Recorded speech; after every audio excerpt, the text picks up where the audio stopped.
that was a weird thing. I'm not sure what happened there. I'm still showing as being on Facebook. I'm still being shown as being live, but I'm not live, and I'm not sure if this is live now, Sean. We'll find out if anybody joins us in the chat room. There's a couple of people jumping on here. Let's see. There you go. If you can hear what we're doing now, we just had a major internet glitch. We're not sure what happened.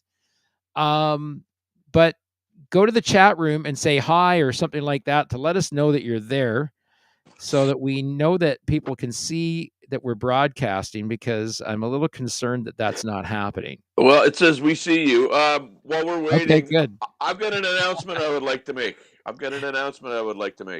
Sure.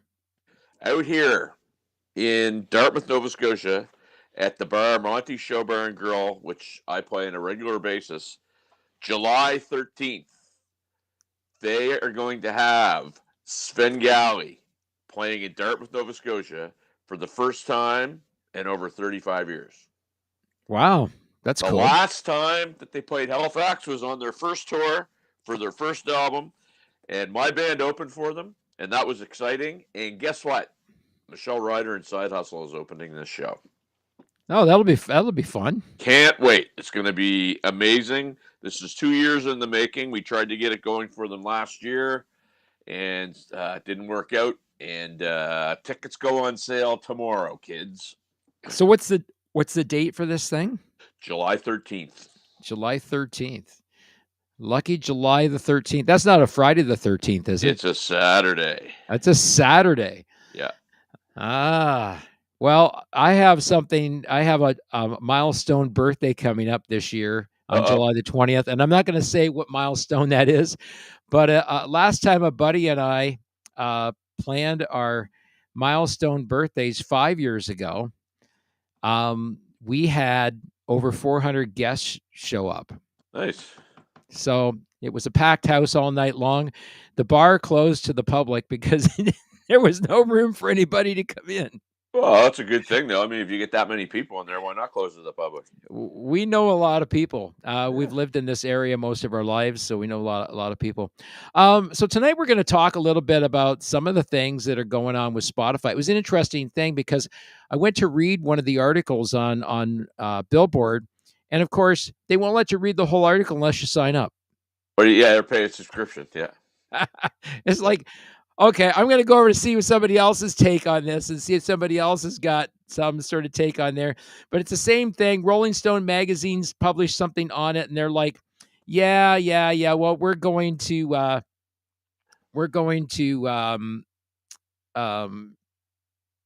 block you too, and we're going to make you pay if you want to see what the article is. So I'm going to talk about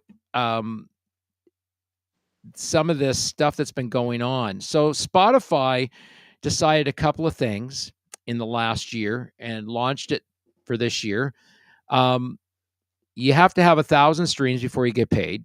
Yep. On Spotify. So there's like that minimum threshold thing. And then they've decided that there were a lot of people artificial streaming their tracks. Now, I've had artists not on the label, artists that I've talked to, who've been accused of artificial streaming that have never used any kind of AI, and have never subscribed to anything. And it's so bizarre because they'll make this claim, and then if you're with, doesn't matter with TuneCore or CD Baby or DistroKid, they go to your distributor and say, "Oh, artificial streaming. There's a problem here, so you got to warn these guys that they get 3 strikes and then they're going to pull their music." Yep. But the weird thing about the whole artificial streaming thing is that it's kind of like gaming. And you and I talked about that a little bit last time when Michael was on the show. We talked about this concept of gaming and how people game the system on streaming services like Spotify and iTunes and all those things. And I know they were trying to eliminate things like the sound audios as well that are 30 seconds long, but people were putting them on repeat, replay. and getting hundreds of thousands of streams in a short period of time on these. And no one seems to know how or what they're teaching the AI to do about artificial streaming, or to identify what they determine as artificial streaming. But they are talking about the consequences of these things. When we identify or alert to a potential confirmed case of stream manipulation, we take action that may include the withholding of royalties, the correction of streaming numbers, and measures to ensure the artist or song's popularity is accurately reflected in our charts. Spotify reserves the right to remove manipulated content from the platform. If this happened to you, but you believe your streams were earned authentically, you should share information with your distributor or label about the methods used to genuinely promote the content in question. They'll work with our team to review and hopefully get the problem solved quickly. That is so untrue. Oh yeah, for sure. And Philip Kaplan, who owns DistroKid, told them that. He said, look, at this whole business of trying to find artificial streams. He said, we don't even know if people are going to artificial stream. We don't know until they actually do it. And then until you report to us that you're seeing suspicious activity on somebody's streams. Oh, It's like the COVID argument. If you think that the government telling people, if you think that your neighbors have more than 5 people in their house, call the cops and get them in trouble. The ultimate cop out for me. I mean, it's that's not leadership in my estimation. I think it's pretty easy to figure out if somebody's doing it. The simple fact of the matter is, if they're not growing organically, so if somebody has 100,000 streams and you never see them on a national tour, you never see them playing a huge venue, you never see anything, I think that's a first good tip off that you could use. Um, you know, and from dealing with Michael Brandville, views is one thing, but engagement is the true thing. And if you've got 100,000 views on something, and you've got 6 minutes of watch time, something's up. You know what I mean? yeah. And the whole thing boils down to engagement. It boils down to, do you have real followers? Do you have people that are actually engaged in your music? Where's your music being listened to? And how many people are listening to it? You can find all that information in the analytics that are found in most publishing services, as well as Spotify for artists. So that information is available to people, so they can find out if something like that's happening. But here's the other thing that has come to light. So, say there's a rival band that doesn't like you. Yep. They can artificially stream your music so you can get booted off the platform. Well, that brings a whole new level of sitting at the back of the bar with your arms crossed, doesn't it? Well, it does bring a whole new level of think about it. A scorned girlfriend, right? Band member dumps a girlfriend. She doesn't like him. She's pissed off at him and the band. What's she going to do? Go artificially stream their music. They get dinged for it. Their music gets pulled off the platform. So, the unfortunate part about all this is people don't truly get, and I mean, I didn't truly get until we started kind of hanging out with Brandvold how this stuff really works. And people think it's views, but there's so many other things that are that are part and parcel to what's going on. And people talk about getting monetized. Well, if you have 100,000 views and 6 minutes of viewing time, you're not that you're not an attractive entity to social media. I'm wearing this Renegade Records hat. Well, there's a reason. I do a lot of promo with these guys. They're very good to me. I'm going to rep them anytime I get an opportunity. But I'm not going to rep the guy that basically wants something for himself, but there's no, I guess, reciprocal or no upside to that, right? And people just they don't get it. It's networking 101, but they just don't understand. Yeah, I mean, here's some facts about Spotify. And of course, the thing about Spotify is that they're not very transparent about how they do anything. And this is why you gotta wonder why Spotify or anything associated with them or any of the others out there, how legitimate everything is being done on these platforms, or whether it's being done to benefit, it always seems like we're greasing the palms of the people that already have, and it's the have-nots that are paying for it. Well, but I mean, here's the thing. If someone is naive enough to think that that whole platform came about so that people could share their music with the world, I think that's a little bit out there. I truly think that's that's that's business, right? That's the way. If you look at anybody that's been successful in business, um, the amount of people that start from nothing and blow up into a huge entities are rare. It's mostly old school money or old family money or whatever. So I mean, and I'm not saying it's not going to happen. There are people that kind of jump the fence and figure it out, but um, that's just the way it works. And unfortunately, um, I don't see anything that's going to stop them right now.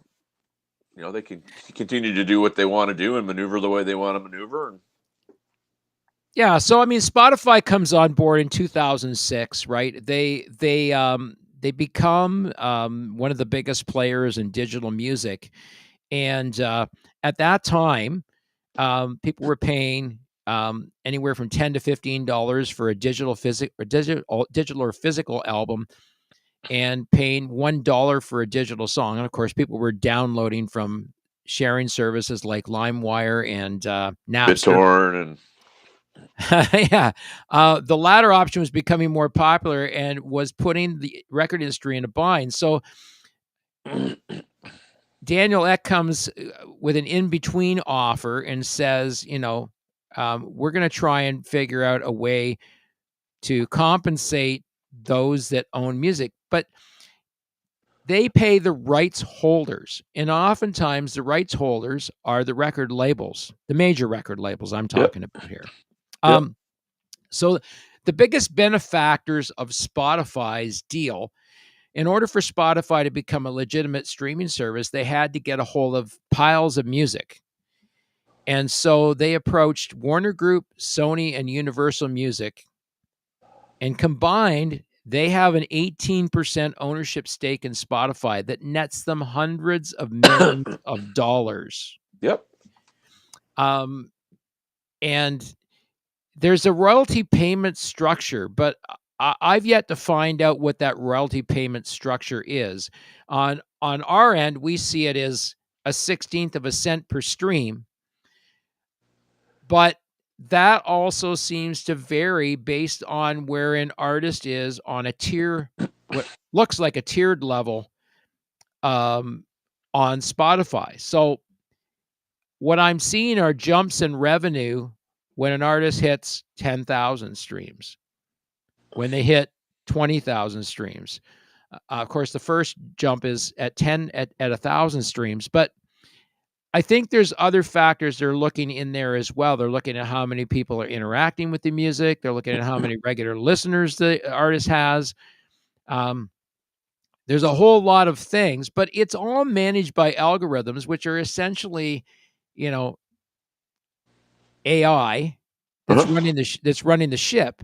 So you got artificial intelligence running the ship, and the artificial intelligence is only as good as the coach, which is the human that's telling the artificial intelligence what to do, Yep. right?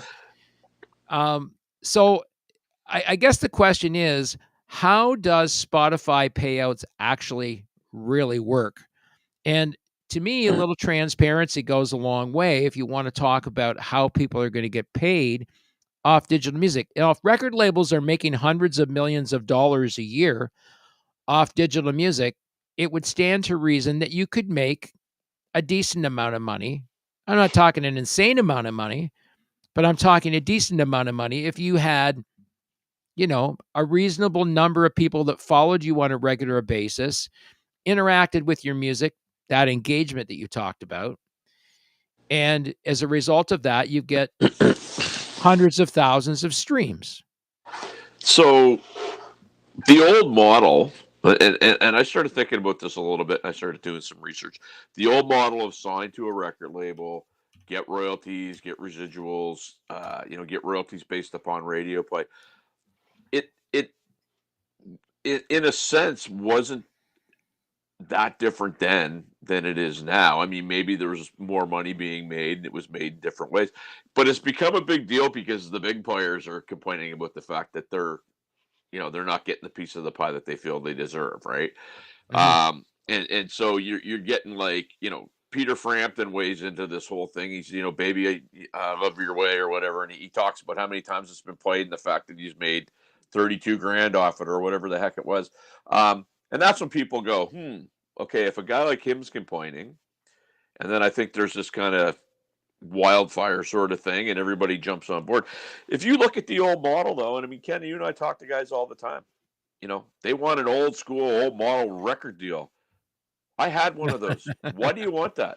So you basically want to sign something to essentially a bank and be indebted to a bank, and probably not do that much better than you were. Like people just don't get it, right? And this is It the it same thing.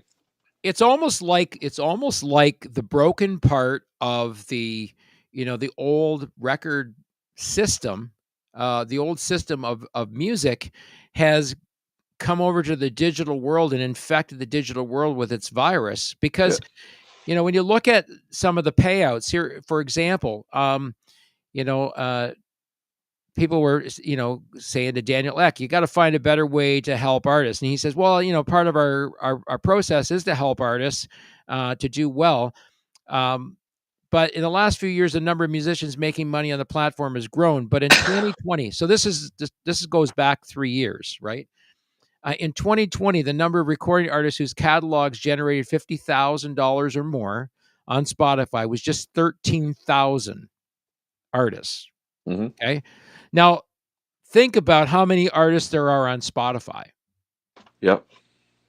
because anybody can consider themselves an artist now, and you can publish music on your iPhone and put it on Spotify. The problem is now everybody knows an expert, right?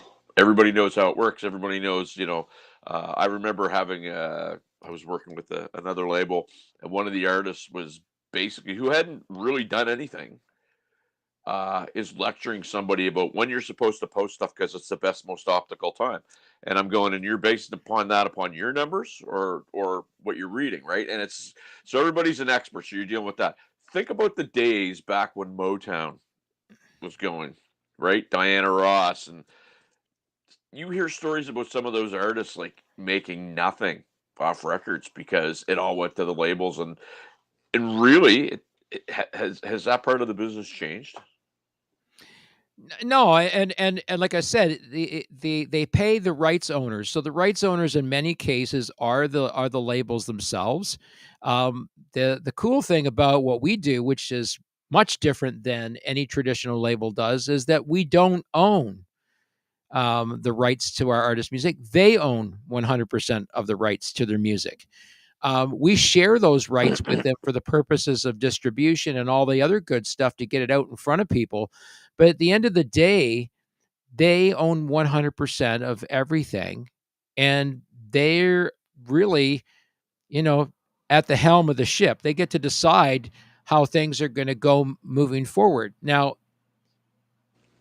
it seems that when you work with somebody and you partner with somebody, you're going to want to take some advice from them as well, right? So researching information, just like we're researching now and trying to inform people about the fact that, yeah, Spotify is an okay service. Is it right now? It's somewhat of a necessary evil because it gets your music out in front of tons of people. But it's kind of like that old saying, you know, I go to the bar and the bar owner says, well, we can't pay you, but you can play here for exposure. Right. But I mean, essentially, what people are looking for and have always looked for is to have their music funded. And whether it does good or it does bad, they're on the hook for nothing. And if it does good, they get paid. And if it does bad, they don't lose anything. And there is something that does that. And I talked about it before we started, and it's called the grant system, right? And that Right. I think is part of this whole thing that has, and this is another topic for another day. Um, but I often think, and this back when Metallica took on Napster and everybody was like, "Oh, they're evil, they're evil." I don't necessarily think they foresaw all this, but they knew something wasn't right. And could you imagine if they didn't do that, where this business would be? It was the fact that Lars, launched that lawsuit initially, um, and brought to everyone's attention how people were devaluing music and this whole business of, everybody wants everything for free. Absolutely. And and really, if we want to really make the economics of this thing go around, everybody's got to have some skin in the game, right? Everybody from the artist to the listener, everybody has to have some skin in the game in terms of, you know, investing something with some idea that there may be some return, but that return is only based on the value that people place on your music, right? Yes, 100%. 100%. And so if people like your music, then that's a good thing. If people come along and they go, this is something that's worth something to me, I'll download it or I'll stream it on a regular basis because I like it. I'll add it to my library or whatever they're going to do, right? And I just saw a post this afternoon from one of the artists on our label. They got added to a playlist, and there's like 39 hours worth of music on that playlist, Right. right? So when you think about a 39 hours of playlist, how many times is your song going to get played on that playlist? Once every almost 2 days, probably. the the good thing about that is that it does get your music out in front of somebody that's maybe never heard it before. Yeah. Then they download it, they put it in their public playlist, and they share that out to some friends, Yep. right? I really think that that is an opportunity waiting to happen in terms of that sort of organic growth that can occur aside from all this other minutia that's going on, in Spotify. Um, I think the fact that rights holders are getting paid is a good thing, but the thing is that I'm still not seeing the kind of returns that people are getting for the investments they're making. You talked to me about a guy who spent upwards of $20,000 to produce an album and has not seen any return on that. And dare I say, he may never see not to that level. Um, I'm not I'm not totally privy to his strategy, but I probably can think of most of it based upon what has already taken place with him. Right. And he's doing absolutely nothing different than anybody else. Is the music good? I think there's definitely an audience for it. But there's the other thing that people fall to into too, and it's like I'm going to get an A-lister on this tune and pay an A-lister, and it's going to bring me people. And I took part in this seminar the other day that I kind of felt I knew the answer, but it was like basically people don't care about A-listers.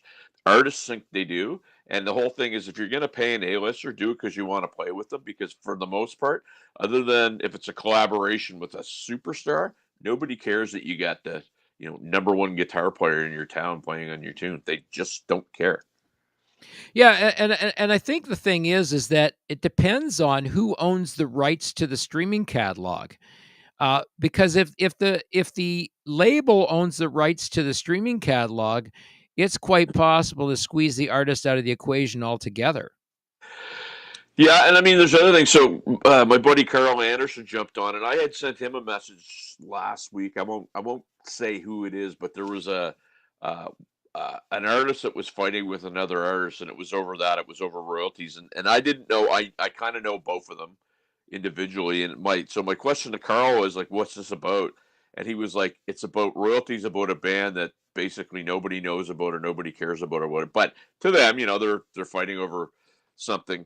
So there's different, I guess, levels of this argument, and it doesn't appear like the artist is really ever going to win. You know what I mean?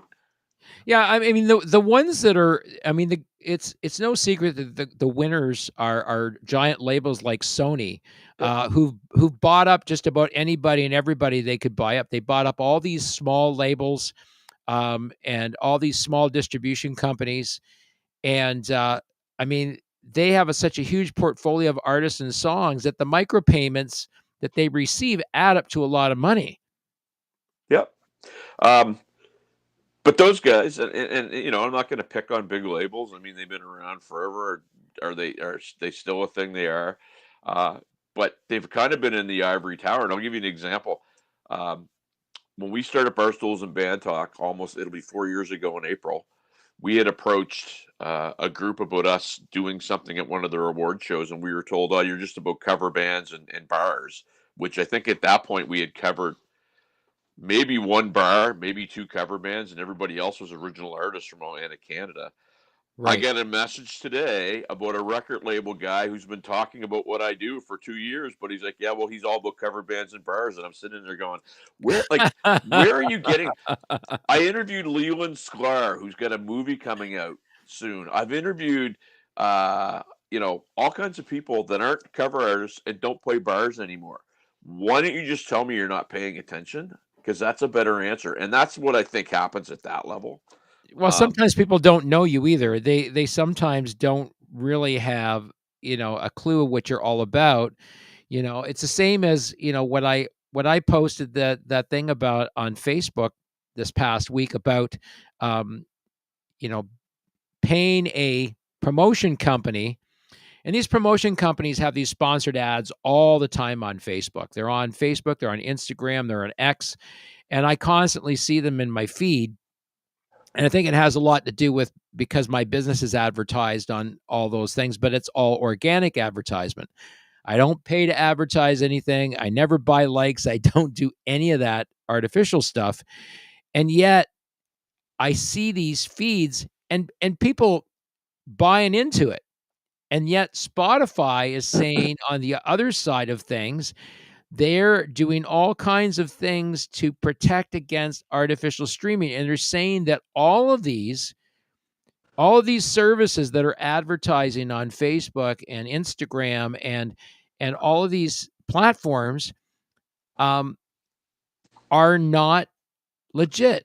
They're saying Spotify has sent me information. In fact, now when I bought up publish music, everybody and everybody they could. Sorry about that. when I publish music on my label version of DistroKid now, I have to sign a disclaimer that says I will not, or nor will our artists engage in any kind of artificial streaming, which means they're not going to buy any kind of promotional service on different platforms that offer them. Well, and again, you can just before Carl had my buddy Carl had. They can also get their music license into their productions, which brings way larger returns in streaming, which is true, no question.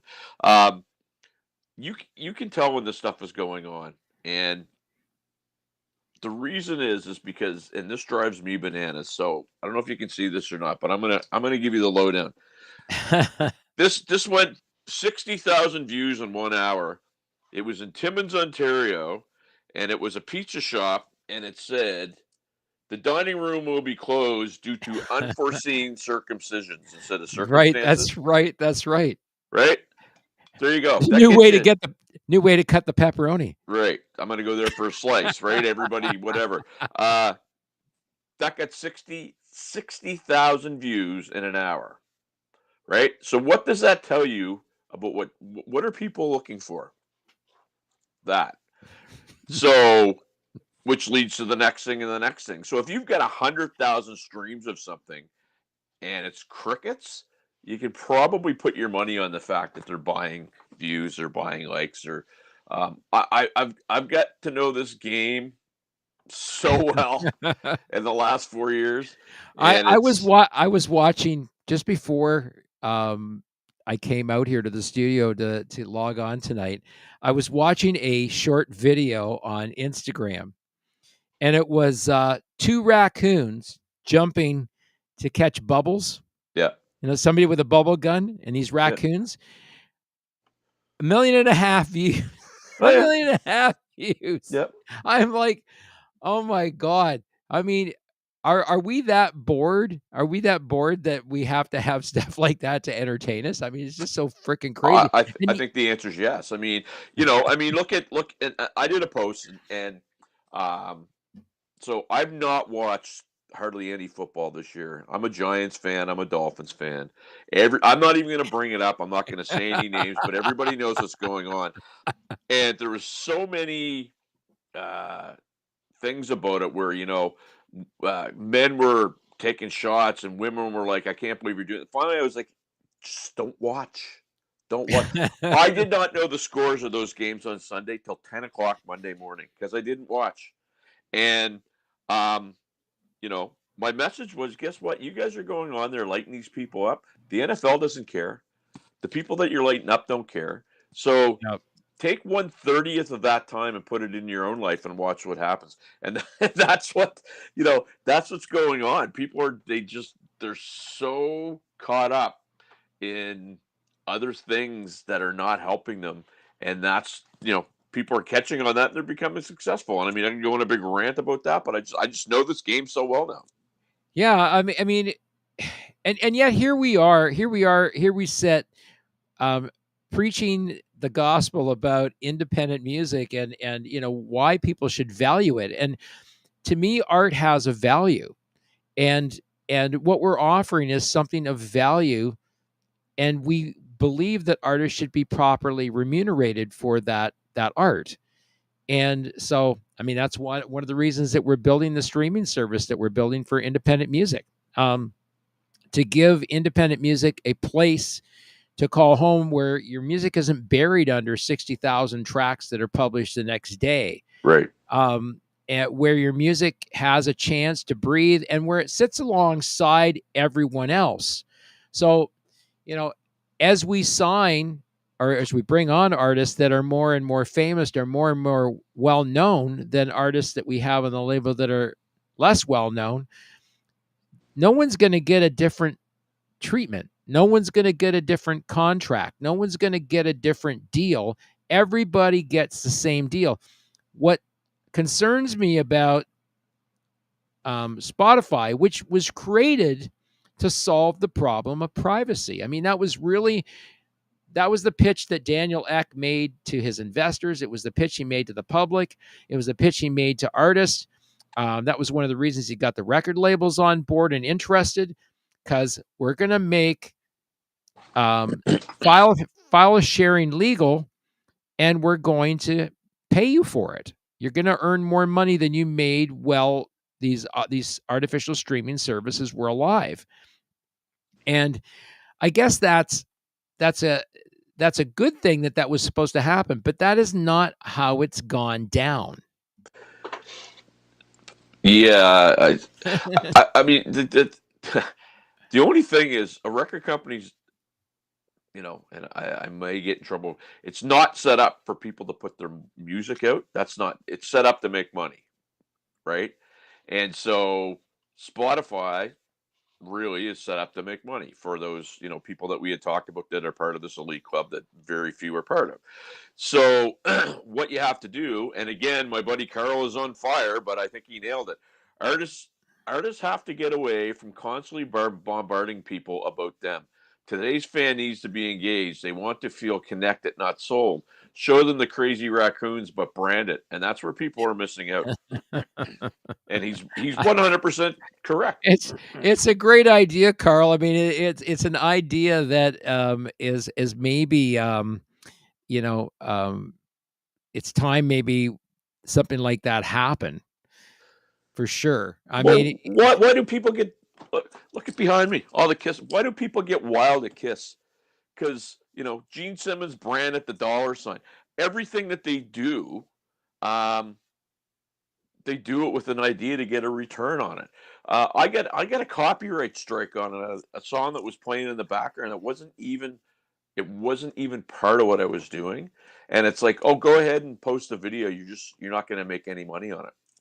It's that's just the way that it is. You got to figure out, to Carl's point, how you're going to brand something and get around the stuff that is constantly trying to get its long arm in your short pocket. Well, and building your brand takes time. I mean, especially if you are, a basically an unknown, right? You might be known in your small part of the world, but you're definitely not known worldwide. So, what greater way to get yourself out there than to publish your music on a global platform? So one Well, place we let me offer is a global platform. let me tell you something that it's ironic, and you and I did not discuss this ahead of time, but I had a conversation with somebody today about that very topic, about me in my backyard. And it was, must be awesome, man. You must be like doing so well there. I said, well, I took on this YouTube studio thing, and the last 28 days, 49.3% of everybody that tunes into what I'm doing is from the United States. 21.8 is from Canada. And I didn't even get that into the weeds and find out where in Canada. But here's my point. Somebody else said, well, why are you focusing so much on the States? Well, guess what? Because those are the ones that are paying attention. And so, when you're building your brand, you got to look at that stuff. And um, it's sometimes you look at it and you got to do stuff that you might not necessarily agree with, but that's just what numbers tell you. Yeah, and I mean there is value in the numbers because of the numbers tell you a lot of really great things in terms of where your audience is. And that's the great thing of using a service like Spotify, because Spotify has the downside that the payouts aren't so great. There's some great analytics and some great data that can be mined from your Spotify account. And it gives you an insight about who's listening to your music, where are they listening to your music. If you're thinking about touring, it's going to give you some ideas about where you're going to think about touring. Yep, absolutely. Uh, Um, I interviewed a band the other night that's exactly what they're doing. They're not going to tour until they get some of that data from Spotify, and as soon as they find out, who's listening, where, they're going to do exactly that. They're going to go play some shows in those areas and see what happens. Um, and yeah, that's I mean, the it's the only way to test out the data to find out if the data is actually real. that movie Moneyball. Did you see Moneyball? And Moneyball. No, I never saw that movie. It was about Billy Bean, who ran the Oakland Athletics, and the team was entirely built on analytics. So they would sign somebody. What are you talking about? He hasn't done this. Well, you know what? He's amazing at this. The numbers tell us so. And they almost, I don't think they almost won a World Series, but they won a couple of playoff rounds and did very, very well based upon analytics. And they called it Moneyball. And from that, you start to see analytics in all these different sports. And this is what we're talking about. It's the same thing in music. Well, I mean, I've used metrics almost all my life. When I worked in healthcare, metrics were a big part of the work that I did in terms of determining performance and how well we were doing, and patient outcomes and all those other things that you use metrics to measure. Um, those same metrics can be used in music. So I saw it as a transferable skill when I started running the record label. It was like, okay, let's find a way to exploit these analytics. What we're doing now, what I'm doing now is trying to get people to come back away from streaming services like Spotify to discover our website so that we can get more people interacting with our website so we can grow it that much more. 13 cents a day buys you a membership. I well, mean, it this, doesn't get much cheaper than that. and this is the thing. Um, it's I had a discussion the other day with somebody, and it's like they're gonna support and watch what they want to watch based upon what they want. Okay, that's great. Um, and that's fine. Uh, but that same person can't come back when they're not getting supported and curse somebody for somebody not supporting them. And that's kind of the game that's always, I guess, to Carl's point. Um, People are tired of being sold. They want to engage. They want to have the ability to engage. Like, I don't block anybody on my socials. It doesn't matter what they're doing outside. If they're being like absolutely lewd, yeah, they'll probably get blocked. But if they argue with me, whatever. Sometimes it makes for good entertainment. I don't feel the need to censor because most social media platforms will do that anyway. Um, and but it's a way of engaging people. Sometimes it's I guess it's that stupid factor that people fall for. Yeah, I mean, part of my reason of doing this show is to engage people, to get them to see what we're doing, to promote artists that are working with us, artists that are looking for a different way of marketing their music. We're creating a global platform for independent only music. So here's a great opportunity for people to get their music to stand out in front of other people. And as we direct internet traffic to the website and social media traffic to the website, um, here's an opportunity to build some engagement, get people to find something that they've never found before. And you know, now it's to the point where I've got radio stations now that I'm working with who have said to me, you know what, let's do some file sharing. So now I'm sharing files where I'm setting up Google Drives and sharing folders to radio stations with artist music, their bios, their EPKs, because they're interested in promoting the artists that are on our label because they believe in what we're doing. Well, and so and I don't know if there's anybody watching this talk to Indie Tunes, but the biggest thing that we come up against, if you eventually do or don't work with somebody, is them thinking they can do it themselves because they don't want to pay for a service. Therefore, but it's like, yeah, you have to understand your time can be better spent in areas that and you understand. So if you're good at social media, like you and I talk about this all the time about we were talking the other day about 4 weeks from the time you think you're going to do it to the time a song comes out, and there's a lot of work in that. Well, if you're doing your social medias and then you're trying to get your tunes loaded and you're trying to get all the ISRCs, and are you spending the amount of time that you're on the stuff that you're good at? You can't be, right? Well, And this and the thing is that the artist has to do that social interaction with the would be fans, the people that are going to follow them, and build that organic following. I mean, if you only got 379 people that are following you on social media, um, break that down to maybe 10% of those people who are actually following you. Well, and it's a very good point because I'm approached all the time by online marketing companies because of the fact that when they see bar stools, they're astounded by the members, but by the engagement. And the reason I think it is because from the start, we've been a place that if you want to post something and get people in the loop, we don't sit there and go, well, I'm going to not let you do it because I have a show that night.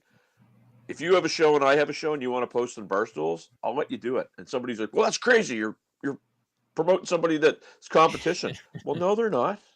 Because if they tell two friends and next thing you know, and that's networking, and that's how you have to approach it. And sometimes it's frustrating. Don't get me wrong, but that's that's how this thing works. That's how the social media thing works, right? Yeah, I want to do away with the competition thing. Really, what I want to see is more networking and more community. That's the thing that we're trying to create over at Indie Tunes Records on our platform. You know, I always stress this when we do these shows because here we're offering a unique product that literally costs the artist nothing to join. Right? Not only do they join a website that is a worldwide website, but they also get their music published globally for free. Well, and that's a key thing. That's a key You know, thing. I mean, they were paying. Most of those companies like TuneCore, CD Baby charges you per release, but DistroKid $69 a year. I think they put that price up. It's like 70 some odd dollars a year now for an artist, and it gives them unlimited publishing of their music. Then they got to pay a special fee if they want that in perpetuity. So if they want it to stay there forever, they've got to pay an upcharge fee for doing that. Um, that is the same with us as well, but it's not limitless with us. I mean, I have to keep adding licenses for artists that are on the label. So every time I go up a tier, so we just made a jump this this month had to go to 50 artists on the label because we just surpassed the previous threshold. And I don't get any mulligans from DistroKid when someone leaves the label. Well, Well, I yeah. lose that license is gone forever. I've paid for it and it's gone forever. It's been assigned to that artist, and I can't get it back from DistroKid if somebody decides to leave the label. This doesn't Well, happen. add another tier on. So, and I'll take where I am, but obviously this would go for Ontario and Hannah, Alberta, likely, and whatever. Um, People join associations, right? And they join in their area that they think are going to, further their career. And as part of associations, if you're a member, you can be up for awards and blah. Well, they're paying, 70 to $200 maybe a year for that. They don't question that, yet No. but they question the other stuff. And the other stuff, in my opinion, um, is probably more important. I get the association, I guess, but I've come to find out that they can be very much handcuffed by whatever funding they're taking, right? So it might not necessarily be in your best interest to be part of an association. That's why you investigate that stuff. But this service is a no-brainer because it's basically it's it's it's doing a bunch of things that you would have to do on your own, and I don't understand sometimes why people can't see that. Yeah, I just posted the link to our site member site. We're going to be expanding things that are available to people that join our website. It's $50 a year, breaks down to 13 cents a day. So over the course of the week, you give up one cup of coffee, and there it is, right? There's the economics piece of it. I mean, right now, I know it's hard economic times for people. People are, hurting because of the cost of groceries and all the other things. But think about the things that don't give you anything back. For example, that cup of coffee, well, you're going to pee it out in about an hour or two after you drink it. You don't buy And it's not. coffee, you rent it. That's right. It's like beer, you rent it. But here's the great thing about that is that you could give up that one cup of coffee and invest it in something that's going to last you a lifetime. The cool thing about what you're able to do with our artist music is that you can download it off our website, and that gives you personal licensure for that song for eternity. For as long as you want to own that piece of music, it's yours. Yeah, and I mean, And again, my buddy Carl's on fire, and you're don't and talk you're about doing it cost, talk about value. right. It it's not meant to be an infomercial, honestly. I mean, we really just want people to take a look at what we're doing over at IndieTunes Records on the platform, how it's turning more into a download and streaming services for independent music. So if you don't want the usual run of the mill music, the stuff that's churned out at nauseum these days, and it's forced down your throat. Here's an opportunity to go to someplace different, maybe a little bit quieter, not so many users on there, and take a look at what independent artists, truly independent artists, are offering the world in terms of the music that they're making. And the value piece, I'll say it again. The value to me is time, because every time you put a track up for the project that I'm working with, I'm sitting there going, man, oh man, like it's freaking annoying that Ken's sending me 20 stinking messages. But how bad would it be if I was having to do all this stuff and do the social media piece and do the networking and practice and play and record? Like, people just don't understand that, man. And I'm messing the internet up so bad, but there's your value right there. Your value is your time, and your time being used in a proper way. And they say time is money. I mean, time is money, and so everyone's time is valuable.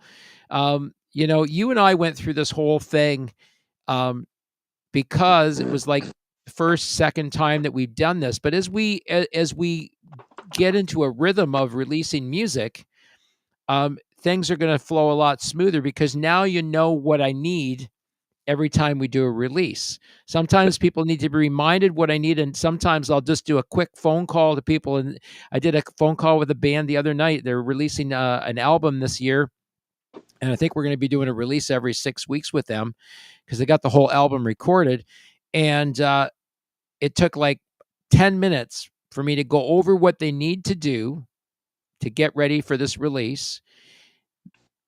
I sent them a real quick message recapping the conversation so that they know exactly what they got to do. And now it's just a matter of uploading the music, getting it in the right places, and getting on our website, all those other cool places.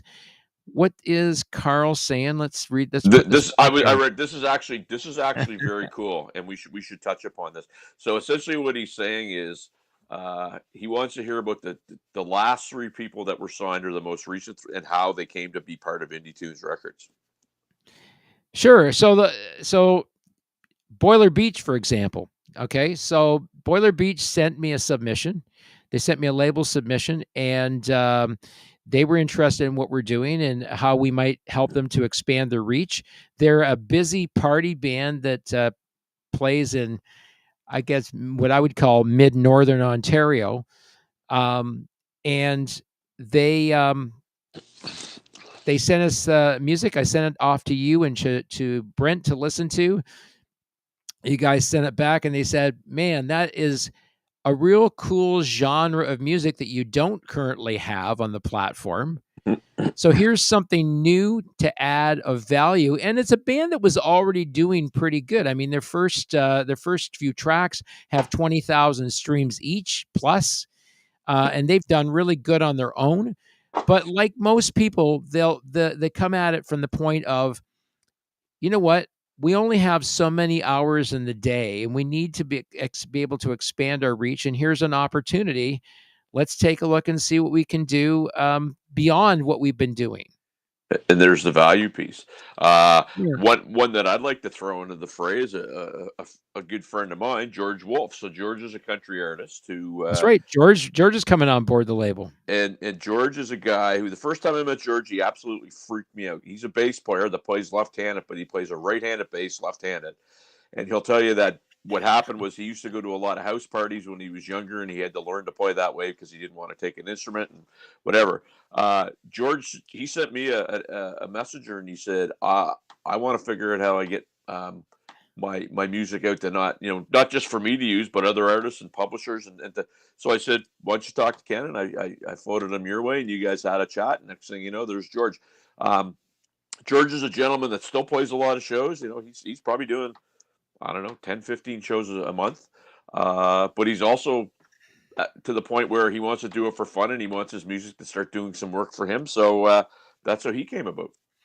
This is Terry Marsh from Boiler Beach saying, "Yay, we were so excited, Kenny. Thanks for that." Um, Maybe in a month or so they might not be so excited, but we'll Yeah, that's see. right. We aim to please. We With the popularity that's growing with our platform, of course, is the fact that you run up against a lot of work that bogs you down. And of course, I'm in the middle of household renovations right now, and trying to get household renos completed. Brent knows what that's all about. He's been doing renos since he sold his house back before the beginning of the year. So there's been a lot of stuff going on.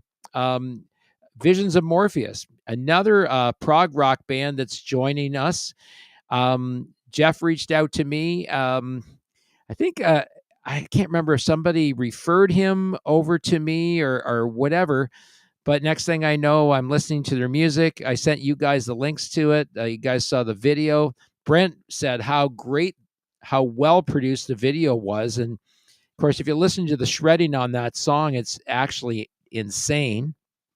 Um, we got Shadow of Everest, another prog rock band from Halifax that's joining us, and the same thing. It's just a conversation that we had about what we could do to help boost your music. Um, and I see what we do as really an extension of the artist. And like I said, we're moving way more away from that model of being a label and more towards a streaming service that offers label services. Well, Shadow of Evers too. I want to point out that people always talk about it.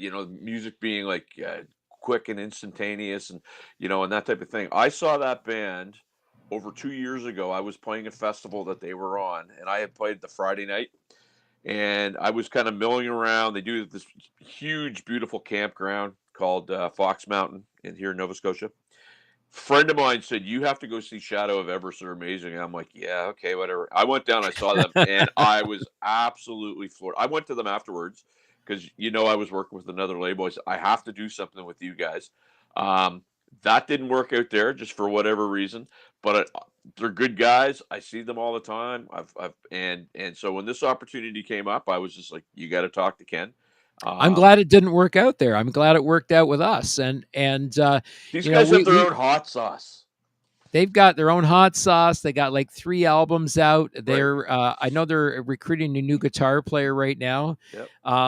They are a great prog rock band, and same as Visions of Morpheus. Here's 2 Canadian prog rock bands, that are producing great works, that I think is right up there with some of the more famous prog rock artists on the mainstream. So you got to give them a listen, because if you're into progressive rock music, um, definitely you got to give those guys a listen for sure. Well, and I'll throw a last thing out there, and people might roll their eyes, and that's fine. I don't care. This whole thing that's going on here right now is a direct result of a connection with Warren Robert and Greg Sinclair. That was with Warren Sind, who were on the label. That's Who right. Greg said, "Hey, you got to meet Ken," and Ken and I talked, and he said he was looking for some help, and I said, "Well, I've got an artist that I'd like you to look at." He signed Michelle. We started doing this thing, and the next thing you know, away we go. So I mean, again, everything kind of happens differently. So hopefully, Carl, you got something out of that because you and I both know, man, it's a grind. But um, it's either we find them or they find us. I guess is the only way you Uh, can. I have to say, like, it's kind of people finding each other because, you know, things really started to take off for me way back. A guy on Facebook by the name of JB Stryker started referring people to me. His band, the Living Room Rock Stars, hadn't even come on the label yet, and he's endorsing me all over the place, telling people all about me. I got to meet him a couple of summers ago, and down to earth truck driver kind of guy, and he loves rock music, likes recording music. He's actually working, I think, on a couple of tracks now that we're going to be releasing sometime soon, and he's a friend of Brent Durner's, and referred Brent to me. And Brent is the original lead guitar player for Helix, and now 6 albums deep. We've got 6 solo albums from him, and of course, the latest, Nobody Approved, is the latest album that's out there. And so I'm really excited about what's And I happening. and I and I still have to send you this. But I tell you, when I was growing up, look, and there's Brent right there. And when I was growing up, I get somewhere I'll find a graduation picture that I had when I graduated from high school. I had my hair looking just like that because I thought he had the best friggin' hair in the business. And then you meet the guy, and it turns out that yeah, you hope you meet somebody you grew up idolizing is cool. And it turned out he could, outside of the fact that he can't figure out how to get his camera working on his computer, the guy's amazing. we talk about that all the time, how guys over 60 that can still grow hair. Well, and that's the thing. That's the thing. I Oh, it's all about setting goals. I remember I would say if I hit 40, I've got all my own hair and all my own teeth. The rest is gravy. So I'm living the gravy years now. that's right. That's right. So yeah, it's been a busy month. We've onboarded half a dozen new artists this month. It's going to get busy. Boiler Beach has got a new single coming out, My Own Way. It's a great tune. Got to give it a listen when it comes out, but you can get the pre-save on it. They've advertised the pre-save on it, so you can get the pre-saves on all that stuff. We're doing all this month. We're doing playlist pitching for all of our artist music that's going to be released in the next month or two. And we're asking artists on the label to come up with a timetable for the releases for 2024 so we can sort of stage everything. And it helps me with logistical planning in terms of, putting things out there going forward. Um, got a buddy of yours now looking at our website, looking at how we can get some more horsepower out of our website, add some cool new things to it.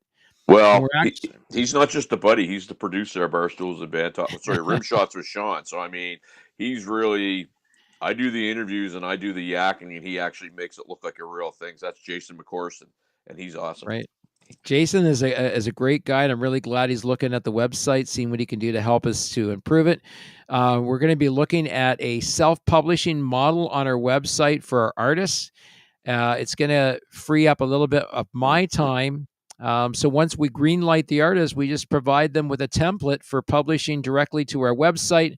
They're going to have their own music store. They're going to eventually have their own merch store, and so much more that we're going to be adding to the site, to their pages, and maybe even their own blog down the way. We'll see how things go as we move things forward. But we're definitely going to be expanding those pages on the website and looking at a way for them to do self-publishing on the site itself. And we'll look more after all of the digital publishing for global. And here's an interesting fact as we head out to the end of the show tonight. So more recently, the founders of TuneCore and CD Baby have now joined DistroKid. And the rich get richer. So, I mean, obviously DistroKid's doing something right. We lost you. You went for a shitter there again, but it must be, I don't know. My internet's been shitty, and I'm sure yours isn't very good either right now. Yeah, the hamster kind of runs around the Oh, yard. someone scanned the QR code. You got a symbol, Sean? Ding. I get a Tom. There you go. Hit that Tom. Yeah. You see the QR code right there above my finger. There's a QR code there. You can scan that little devil, and if you scan it, it helps the cause, man. But join our website too. I mean, $50 a year cause you to join the website. You get some great music as a result of that. We're going to be providing some extras, things like artwork, which is now a lot of our artists are doing themed artwork for the releases. Brent Durner is doing themed artwork on this single or this album, Nobody Approved. And every single has its own individual artwork as well as the album that has its own artwork. So there'll be 11 pieces of art that you can collect during the course of the release. And then you can print that artwork off and make yourself a little collage of my Wicked Twin artwork. So very cool. All right. Well, listen, it's been a great time again, spending time with you, Sean, talking about the economics of Spotify, and we could go on about that forever. We will probably touch on this again. I believe next Wednesday, Brian Vollmer is supposed to be with me next Wednesday, so we'll see. I know he's busy down in Florida. He's planning out the year. The band's got some, I know Helix has got some gigs this summer. They're playing some festivals and whatnot. And I know they're playing in Chicago and a few other places. So if he's not on the show next week, are you free? I will. I got to look at my schedule. I made that mistake today of offering something up that was totally wrong, so I'll have to get back to you. Well, let me know on your schedule, and if not, I will always ask Brent to sit in and pitch hit. Well, Brent's. You know what? I found out today, just because I gave so many wrong dates. I've got a silly busy month of like February. Thanks, to me, Carl. Is all absolutely. Carl was a great help tonight. My February is pretty nuts, so I will get back to you on that for sure. All right. Well, listen, everybody. Thank you for joining us for another episode of the Indie Show. This has been my co-host. There he is, Sean McKenna from Halifax. In the tip jar. From the podcast Barstools and Band Talk, Rim Shots with Sean. Oh, and one milestone today.